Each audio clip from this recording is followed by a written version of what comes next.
नमस्कार, मी मोनिका. पुन्हा एकदा तुमच्या सर्वांचं एका नवीन व्हिडिओमध्ये मी स्वागत करते. तर गणपतीचं आगमन ऑलरेडी झालेलं आहे आणि गणपतीसोबत आता गौरी देखील आपल्या घरी येणार आहे. तर गौरींना काही ठिकाणी महालक्ष्मी देखील म्हटलं जातं किंवा ज्येष्ठ गौरी देखील म्हटलं जातं. तर ह्या ज्येष्ठ गौरीची आपण प्रतिष्ठापना आज ह्या व्हिडिओमध्ये पाहणार आहोत. जरी पद्धत सातारा भागातली असली तरी थोडासा बदल तुम्हाला ह्या व्हिडिओमध्ये पाहायला मिळेल, कारण जसं भाग बदलतो तशी पद्धत देखील थोडी थोडी बदलत जाते. तर फारसा बदल नसेल, थोडासा बदल तुम्हाला ह्या व्हिडिओमध्ये पाहायला मिळेल.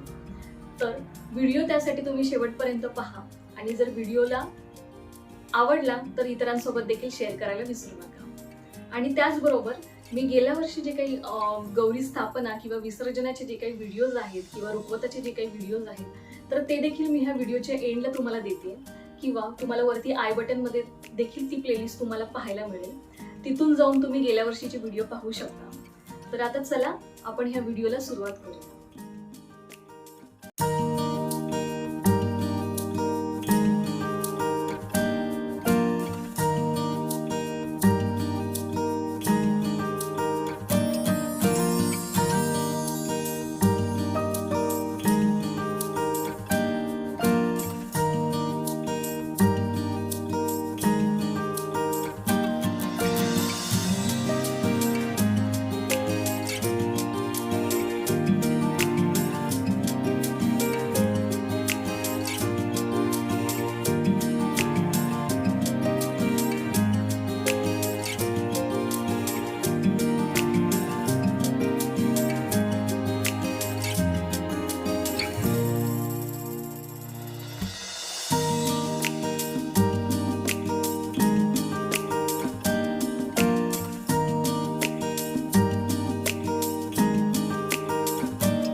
कसा वाटला आजचा व्हिडिओ हे कमेंटमध्ये सांगायला मला विसरू नका. आणि व्हिडिओ आवडला असेल तर व्हिडिओला लाईक करा, कमेंट करा आणि तुमच्या मित्र परिवाराबरोबर देखील तुम्ही हा व्हिडिओ शेअर करा. आणि जर अजून का आमच्या चॅनलला सबस्क्राईब केलं नसेल तर प्लीज लवकर सबस्क्राईब करा. आणि आजचा हा व्हिडिओ पाहिल्याबद्दल खूप खूप धन्यवाद.